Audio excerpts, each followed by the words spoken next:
What's up, everybody? It's Josh coming at you from Nerd Ventures Tower. You know how YouTubers say all the time, like, I never wanted to make this video.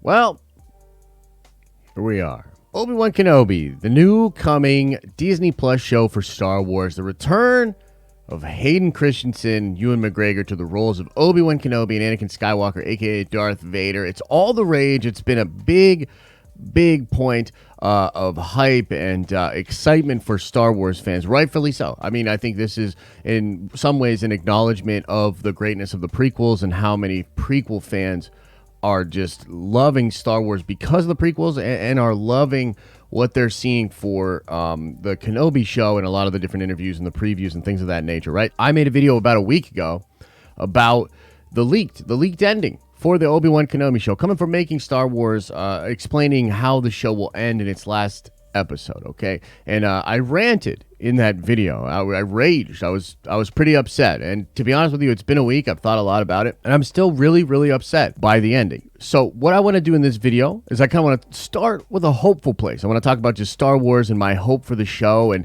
then I want to talk about the leaks, and I really want to dig in and explain why I think Star Wars fans are going to have such a problem with this, and why I actually, unfortunately, do believe this will divide the Star Wars fandom possibly even more than the sequel trilogy, which is crazy, but we'll get into that. By the way, look at this awesome freaking shirt that I'm wearing here. Look at this awesome Vader Kenobi shirt. Do you see that? How it's like Vader's helmet, and it's like Kenobi in the reflection. It's freaking awesome. I feel like I have to go Stephen A. right now. Stephen A. Smith on Star Wars right now. Like, Star Wars is a dear friend. However, right? So here's the thing, man. I love Star Wars. I absolutely love Star Wars. It's my first love. A lot of people ask me, because I cover Star Wars and Marvel a lot, like, which one, is your favorite or whatever. It's Star Wars, hands down. I've always loved Star Wars more. I like Marvel a lot. And the difference, I think, between the two companies and the two brands and, like, kind of where we're at as fans is that Star Wars has diminished how much I enjoy Star Wars on a weekly, daily basis, while Marvel has increased the amount that I love it. Like, Marvel's kind of, it's like stupid fun, right? Like, it's not that deep, even though it can get deep. And there have been incredible stories that do really wild stuff in comics. I mean, it's comics, dude. Like, I just read a story last week where a crazy version of the Hulk fights off against a crazy version of Thor, something they've done in comics like a million different times, but they always find a way to up the ante and make it really crazy. It's like stupid, nerdy fun, right? It ain't that deep, and maybe that's part of the success of Marvel, is that they're able to sort of have that out there, and not a lot of people get upset about the different things they do in there, because there's not as much of an expectation for it to be like sacred or to take care of these characters in a certain type of way. I really, of course, being the Star Wars fan that I am so in love with the idea of Ewan McGregor and Hayden Christensen coming back in the interviews that they've had, and some of the things that they're saying. And they talk about how, when they were making Star Wars, they didn't realize that so many different fans loved Star Wars, and now they get to come back to the Star Wars fandom and actually be loved and accepted, and everybody wants them to be happy, and that's totally true. And I kind of want to make it very clear that even if I have a major problem with the ending and the way that it'll go down, that I'm still incredibly grateful that this show exists and that these two actors are coming back to these roles. And I think when it comes to Kenobi, the way I'm really trying to frame the way I'll go into the show is to enjoy it for what it is, and kind of accept the flaws, and just get into the character of Kenobi and see what's going on with Kenobi, and see some awesome Vader action, some really cool fights between the two. And I think that regardless of how it ends, I think there will be a ton here to enjoy for Star Wars fans. And I'm really trying to, at the very least, get to a point where I'm really just going to be super hyped up for those positive aspects about the show, and just love that part of the show, and accept maybe some of the things that I don't like, and I'm really trying to focus on the positive, because look, there's a ton of fun stuff out there. I've been sharing fun stuff on my Twitter. I've been talking about a lot of fun stuff. Like, it's great that they're back. It's great that the fights are going to look more like the prequels. It's awesome that Hayden's actually in the suit. It's awesome that these guys are coming back to Star Wars and getting all this love. I think it's fantastic. So there's this huge positive side to what's happening with the show. But alas, we have to talk about Reva, and we have to talk about this ending. So look, this is an incredibly challenging thing to get into, because there is a side of this where it feels like Lucasfilm is sort of purposely doing a, character that they just invented, that they wanted to be played by somebody that sort of checks a box as far as representation. There is a whole element to it that's there. And I know some of you guys get super upset about that. You're like, oh my gosh, they're doing it again. Some of you guys see zero problem with it whatsoever. You think people are crazy for pointing that out or feeling that certain way. So look, I kind of want to leave that whole discussion just off to the side, because of course it's a part of it, and it will end up being a big part of why people probably dogpile on it or claim it the show's ending as evidence of an agenda and things of that nature, which will absolutely do damage to the discourse of Star Wars fandom. But it's a really sort of quagmire to get into, and I want to sort of table that for now, because you guys will feel probably very, very different about that. But as Star Wars fans, I think there's actually a thread here of where most of us could probably agree. And unfortunately, I think that this is because this ending really does break canon, in my opinion. Now, let's TLDR the ending just for those of you that, need a refresher or don't exactly remember or are wondering why it's a big deal. So, the ending is going to be when Kenobi and Vader fight for the second time. Obi-Wan will beat Vader, and then he will go back to Tatooine. But when he goes back to Tatooine, he will find that Reva is there. She has discovered that Luke is the son of Anakin. She will have discovered that that's what Obi-Wan was protecting on Tatooine, and she will have a red lightsaber up to Luke Skywalker and be able to kill him at any moment. Then we will have a flashback to Reva, where she was a Padawan in the temple when Anakin came in and slaughtered the younglings, and then Reva will come back to the present. She will be unable to kill Luke Skywalker, and she will walk away, leaving Tatooine. Now, she will then go lie to Vader, and there's like conflicting reports about how that scene's gonna go, but essentially she's gonna go lie to Vader. Vader's gonna know she's full of crap, and Vader's going to kill her. Now, what I want to do in this part is bring up several different points that are brought up in the Reddit thread that is discussing these leaks, because these are other Star Wars fans that are vocalizing why they feel this breaks canon and is a horrible ending. And I want to go through these, and then I'll give my thoughts on each one of these points. Okay, so first up, this is a comment by Hagathor, and Hagathor says, he was trying to talk Maul into walking away until Maul clued in that Obi-Wan was on Tatooine to hide somebody. Then Obi-Wan baited Maul into attacking and getting cut down in a single blow.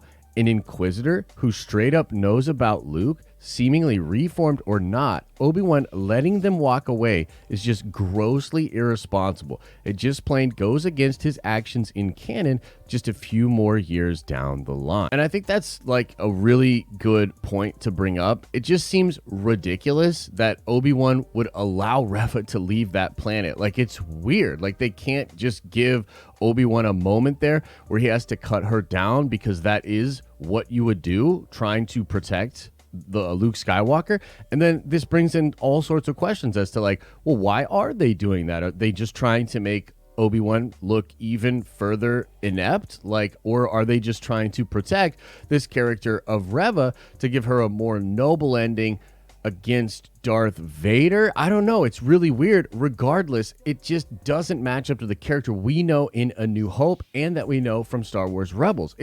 This is a very good explanation as to part of the reason as to why this ending seems whack. So this person here says, I don't know if I love the fact that Luke lives because of Reva's mercy rather than Obi-Wan's protection. Very good point. And then there's a follow-up comment that says, yeah, I'm not sure if I like how it's described in the report. We'll be interested to see how it actually plays out on the screen, though. I don't hate the angle of making Reva a bit of a sympathetic character, though. It's been obvious she was being set up for that, an arc like that. And so there you have two people, in a pretty reasonable way, just saying, I don't love the fact that it's Reva's mercy and not Obi-Wan's abilities that save Luke. This is something I ranted about heavily in my video about a week ago. It is just crazy to me that from what I read in the leaks, it seems like It's all about Reva. And Reva is not just an important character, but she could have killed Luke and stopped the Star Wars. So this person, who I guess I didn't actually save what user it was, and I'm sorry about that, but they're basically talking about how Obi-Wan answers when Luke says, "What is that?" He said, "This is your father's lightsaber." And Luke doesn't respond, "Hey, this is that kind of weapon that crazy lady was going to kill me with that time. Remember that?" And then they respond to a comment saying, "Luke's also in basically every variation of canon that's ever existed. Met with old Ben before and been saved by old Ben before. It's literally what old Ben is there to do." And this person says, "Agreed. They definitely seem to have met before A New Hope, but it's never suggested their meetings were anything significant, let alone part of the most traumatic event of Luke's childhood. Old Ben lies out beyond the Dune Sea. He's kind of a strange old hermit. That's all he has to say about him. I get what you're saying, that nothing is technically directly contradicted, but it certainly wouldn't feel right." And I wanted to bring this up because people are trying to talk about this without the vitriol, which I really respect, but there seems to be this group of people that are saying, well, it doesn't technically contradict anything. And in my opinion, they're doing like mental gymnastics to make it make sense in the canon. And I agree with the person that's just stating it doesn't feel right. It doesn't feel right that Luke Skywalker had a traumatic event as a child involving Ben Kenobi and a chick with a red lightsaber. And there's even more to get into with this, but at the end of the day, it just feels really canon breaking with what we hear this character say about Ben Kenobi in A New Hope. Now, this is a funny comment here that's, meant to just be talking about how Anakin hates sand, but it actually illustrates a really good point. And they're replying to a comment that says, "Furthermore, Obi-Wan doesn't know that Reva lied to Vader. So for all he knows, Vader could have found out that Luke was on Tatooine. Why would he not relocate him immediately?" And that's another really fair point. Like, Kenobi seemingly just lets Reva go, doesn't speak to her about her intentions, doesn't know that she won't just tell Vader.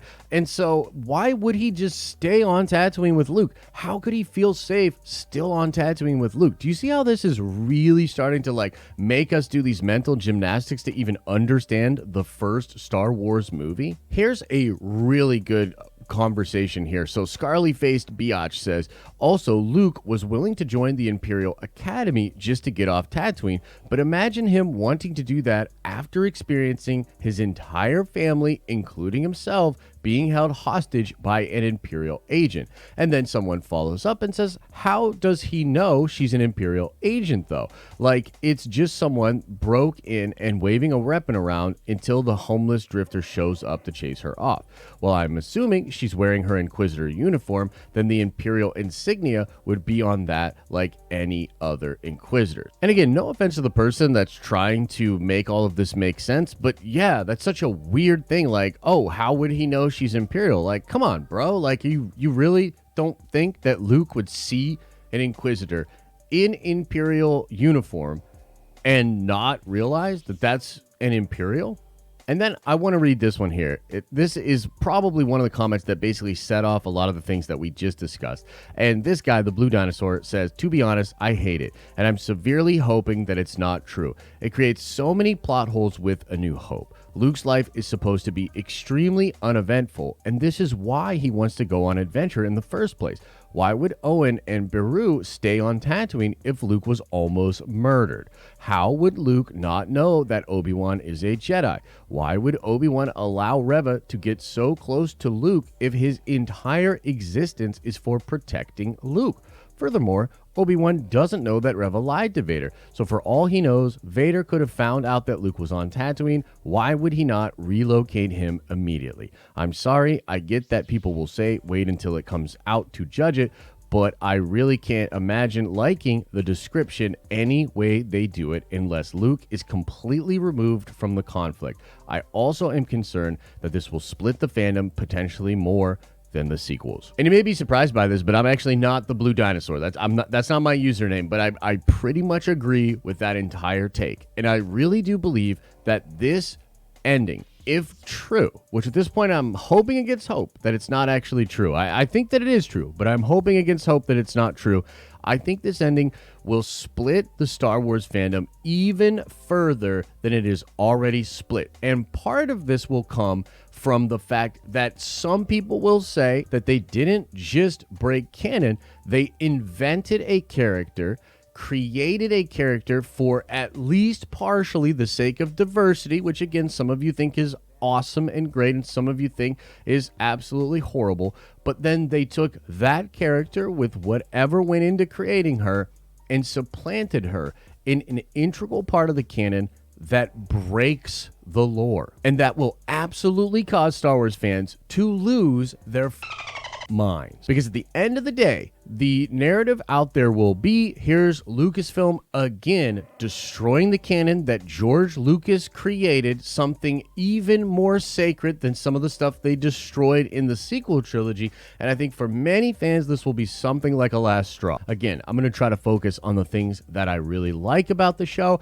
I'm not going to try to focus too heavily on the ending and where I think it's going until I see it. And it is possible that it's just executed in such a beautiful, meaningful way that even though it does cause some conflict with the canon, I'll accept it, I'll love it, and I'll want even more. I want more Kenobi. I want more stuff like Kenobi. That would be the best case scenario. But even in a scenario where I really just don't like the leak, I will try my best to be open to more Star Wars stuff. I'll be understanding that one small mistake or one misstep for them doesn't ruin Star Wars, but I also need to fully and completely acknowledge to you guys that to me, it doesn't feel like a little mistake. It feels like another huge mistake, and I think we could be heading towards a really weird place as the Star Wars fandom. We shall see. That's the best I can do. That's the most fair that I can be. I still absolutely hate the leaks, and I want to know what you think about it, so let me know in the comment section below.